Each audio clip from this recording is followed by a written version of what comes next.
presupuesto para el próximo año. Está en plena discusión, obviamente. El tema de salud es una de las prioridades. El presidente electo dice que 100 días podría llegar a solucionar algunos de los temas más importantes del área de salud. ¿Cómo ustedes como analistas piensan que debería ser? Sí, nosotros hemos hecho un análisis al proyecto de presupuesto.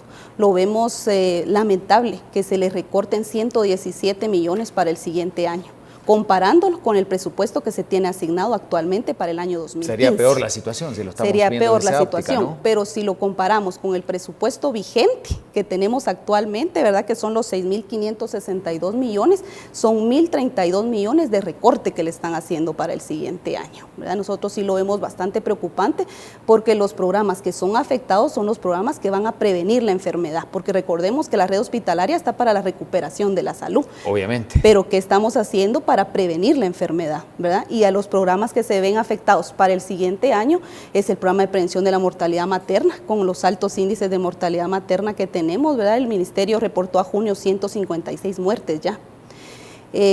También el programa de VIH, ¿verdad? Solo en el año hubieron más de 1.500 casos reportados de VIH y son a los programas que se les recorta. Se les recorta también al programa de infraestructura en salud, un programa, recordemos, que es el encargado de remodelar, de equipar y de construir nueva infraestructura para el ministerio. Entonces eso lo que va a hacer es que va a haber menos remodelación, menos equipamiento y ni pensar, ¿verdad?, en esa ampliación de esa red a las áreas rurales. ¿Cómo cree que será el futuro del sistema de salud? Ya última pregunta, Arlene, si esto no se toma realmente desde el punto de vista presupuestario, porque quizás más allá de todos los casos de corrupción y del reordenamiento necesario, el tema de las asignaciones y las partidas resulta fundamental. Sí, así es. Nosotros siempre hemos dicho que el presupuesto al final es la herramienta de política pública, ¿verdad?, para que se cumpla la política pública en salud y que se garantice esa salud pública que está en crisis. Recordemos que hay que fortalecer el Ministerio de Salud Pública como ente rector de la salud, ¿verdad? Es el ente rector de la salud en Guatemala.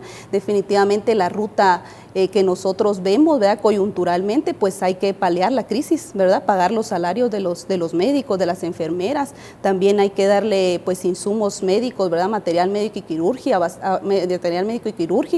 abastecerlo de medicamentos, pero también la otra discusión es el proyecto de presupuesto para el siguiente año, definitivamente, ¿verdad? No podemos tener un presupuesto como el que están proponiendo, como el que está ahorita en discusión en la Comisión de Finanzas y Moneda, porque definitivamente va a ser un presupuesto que a todas luces va a agudizar más la crisis en la que ya estamos, ¿verdad? La crisis se va a profundizar y definitivamente lo que tiene repercusiones es en la población, ¿verdad? No podemos seguir lucrando, no podemos seguir, la salud no se negocia, ¿verdad? Está en juego la vida de mujeres, niños, hombres, ¿verdad?, ancianos, ancianas que día con día necesitan garantizar su derecho a la salud a través de la salud pública.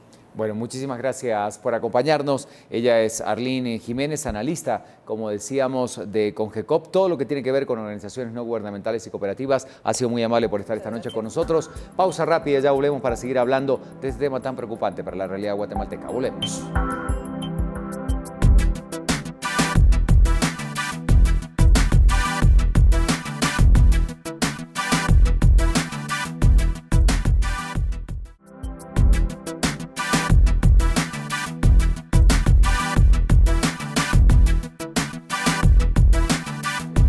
Muchas gracias por seguirnos acompañando esta noche. Quiero presentarles a continuación a Pedro Prado, es analista de Así Es. Él viene a platicar justamente sobre este tema. Pedro, muy preocupados por el tema de salud en el país. ¿Cuánto invierte Guatemala en materia de salud? ¿Qué dicen ustedes? ¿Cuál es el análisis que hacen? Sí, bueno, generalmente los recursos del presupuesto de ingresos y egresos se concentran en el área social.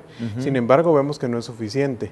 Y si a eso sumamos problemas como la corrupción, que creo que fue el problema que vimos este año y que está afectando especialmente ahora el sistema de salud, pues eso ha erosionado principalmente el gasto social, ¿verdad?, con un alto costo de oportunidad para el desarrollo humano.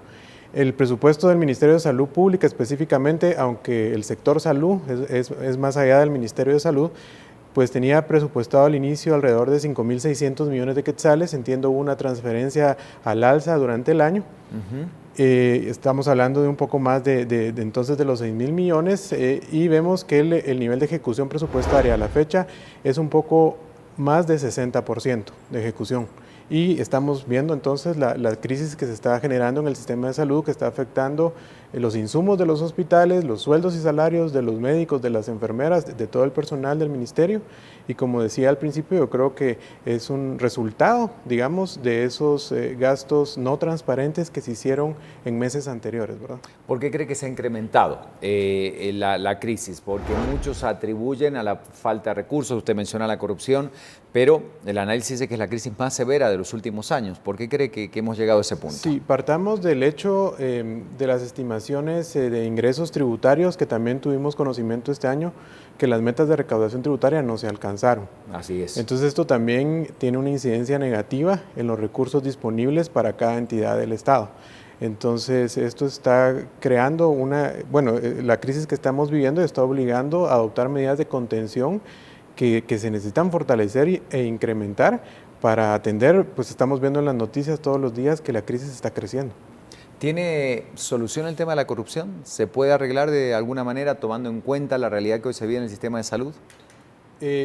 Yo recordaba aquí al inicio que en el mes de abril, a finales, aquí también me invitaron a comentar cuando se dio a conocer el caso de la línea, y yo creo que a partir del mes de abril Guatemala fue objeto de cambios importantes a nivel de la ciudadanía.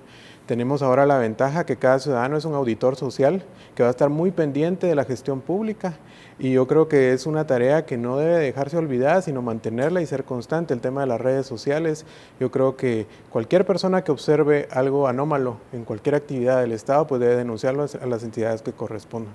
Eso puede ayudar a hacer la gestión pública más transparente.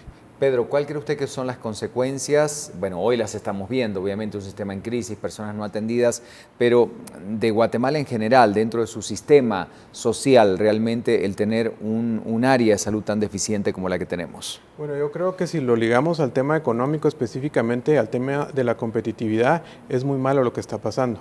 Sabemos que desafortunadamente el país registra un indicador, por ejemplo, de nutrición crónica, uno de los más elevados a nivel mundial, que está íntimamente relacionado con el tema de la salud pública. Entonces, en la medida que no se asignen recursos a esta área y estos se tienen que ejecutar de forma transparente y eficiente, dando buenos resultados, pues no vamos a mejorar indicadores como el de la competitividad del país. Estamos hablando del capital social, el capital más valioso de un país, que son sus niños, los futuros trabajadores en el mediano plazo, pero si no están bien capacitados, bien alimentados, como digo, va a afectar el tema de la competitividad, crecimiento económico y desarrollo. Ustedes como analistas de ACIES, que trabajan en la investigación de estudios sociales, justamente, ¿qué recomendaciones le dan o qué debería hacer, mejor dicho, el futuro presidente de la República y sobre todo quien sea designado ministro de Salud? Sí, yo creo que los perfiles, ¿verdad?, de las personas que integren el nuevo gabinete deben ser personas honorables. Digamos, ya vimos que el tema de la experiencia por lo que pasó en la SAT ya no, o sea, eso no nos garantiza que una persona sea honorable. Deben ser perfiles de personas honorables y yo creo que la población merece conocerlos cuanto antes y que sean personas que transmitan confianza. El presidente dice que en 100 días podría llegar a mejorar el tema de salud en el país. ¿Es posible hacerlo? ¿Es válido también comprometerse ya con números? Debemos recordar lo que pasó hace 4 años atrás con la administración de Pérez Molina, que hablaba también de los primeros meses, ¿verdad?, de los primeros 100 días y cómo iban a bajar los índices en materia de inseguridad. Ahorita el actual presidente electo lo dice en materia de salud. ¿Es posible o no? ¿Cómo están las condiciones? ¿Ustedes cómo lo evalúan? Bueno, yo creo que en cualquier planificación siempre hay metas, siempre hay objetivos por cumplir. Estos obviamente no sabemos si se van a poder cumplir en un 100%, pero esperaríamos que en estos primeros meses del próximo año se puedan ver acciones concretas para solucionar la crisis que atraviesa el sistema de salud pública. ¿De qué depende? Como decía, de la calidad en la gestión pública, de la transparencia, de la austeridad en el gasto, de la austeridad en los recursos. Son 3 factores claves que en realidad no necesitan de mayor recursos, sino simplemente son 3 cosas. Sí, el tema es, sabemos que los recursos siempre van a ser escasos, es un principio económico, pero eso no significa que no se puedan hacer las cosas de diferente forma para lograr otros resultados, ¿verdad? Voluntad política, por sobre todas las cosas. Sí. Pedro, muchísimas gracias por acompañarnos esta noche. Pedro Prado, analista de la Asociación de Investigaciones y Estudios Sociales de ACIES. Gracias a usted por acompañarnos, por permitirnos entrar en su casa y hablar de estos temas relevantes de la realidad guatemalteca, hoy hablando de la crisis en el sistema de salud. Soy Ricardo García Santander, los espero la próxima semana en Desafíos.